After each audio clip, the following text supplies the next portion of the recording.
next, and we're going to start out with our first guest. We have Maggie Mancinelli-Cahill. She's the artistic director of Cap Rep, and of course they've got something coming up that is kind of a little bit different than what we think of the classics, right?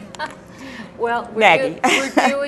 we're doing Jane Austen's an adaptation of Jane Austen's novel, but it's called Pride Prejudice, and it's got the little symbol like you know in email. And it's a wonderful new adaptation by a wonderful playwright named Daniel Kramer. And it is done in period costumes. Oh, they are doing it. People speak Jane Austen's words. And they're going to be handling their tablet and their phones? They have a pocket with a cell phone in it, yes. And they read tweets, they read blogs, they read commentary, they email one another with what words mean, what's going on, what did that mean when Jane Austen was there. Okay. And it is a very, very, very clever take. I saw this play at Chester Theatre Company a summer ago, and I fell in love with it. I love the classics. I love Jane Austen. I think I've seen every version of Pride and Prejudice there is, including Bride and Prejudice, which is the Bollywood. Bride and Prejudice. Bride is the Bollywood version of Pride and Prejudice.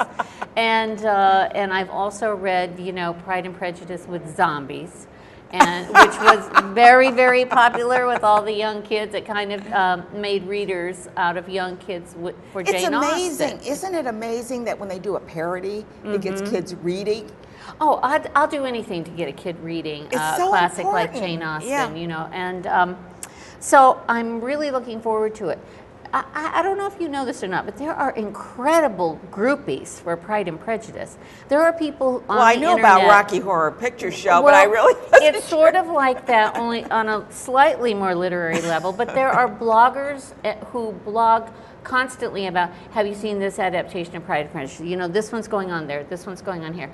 Pride and Prejudice has been adapted into, movies, television series, and many, many versions for the stage, and this one is particularly wonderful. And when was this written? Was it? I mean, obviously it was recent. Well, it was written 2 years ago, but of course the book was written in the middle of the 1800s, right? With the wonderful Jane Austen, who is a character in the play as well. Is it relevant to today? Well, I think anything that is about romance and the possibility of delayed gratification has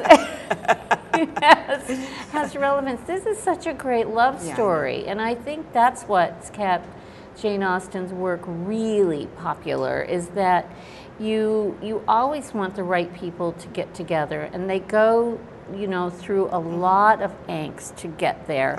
But in the end, in a Jane Austen book, that the best man and the best woman in the story are going to get together. So whether that's adapted into... That wasn't a spoiler, was it? No, what? Oh, I don't think so. Telling him how it ended. Well, maybe it's different. Maybe I love happy endings. Come on, there's not enough of them in the world. So it's nice that there is a great kiss at the end, and we can hardly wait. We've been waiting, for an hour and 45 minutes, and they finally kiss, and we together. Think, finally. You'll hear a sigh throughout the audience. Yes, I'm sure. Yeah. This is running from the 28th of September through the 28th of October. It is indeed, yes. So they have a good opportunity to see it. Yes, absolutely. And we should take a moment or two just to let people know you have a few other plays coming up, if you want to mention. Well, the fall always seems like the beginning of a season. We actually start our season in September, but we did Ella for the summer. It was wonderful. Excuse me, we start in summer, but Pride and Prejudice, and then our wonderful holiday show is This Wonderful Life. It's This Wonderful Life. This Wonderful Life. It's an adaptation of Frank Capra's film where one guy plays all the characters in Bedford Falls. It's very delightful. Very delightful. Yeah. And then we're doing a very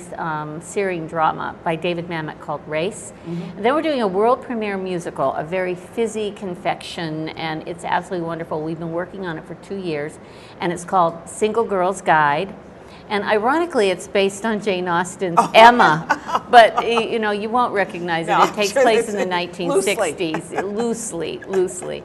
And then the last play of the season is called Red, and it's John Logan's Broadway hit, and I'm really looking forward to that. Now, in addition to, if that's not enough, this fall we will be doing the Next Act Festival. I know, and we're going to have you on the show to talk about that. Yes, and too. it's going to be, we're going to be doing readings of 3 new works, and we just read 116 plays to pick our top 2. So I know what you did on your vacation. That's what I did on my vacation. Well, you have an opportunity, and I would suggest if you really enjoy theater, check that out and get a season ticket, right? You can get a season Oh pass yeah, as well. subscription, they're the best. You And, never go wrong. Absolutely not. So Maggie Cahill is here today talking about this upcoming Pride Prejudice at Cap Rep, running from September 28th to October 28th. Do yourself a favor and check it out. Thank you so much, Maggie. Thank you.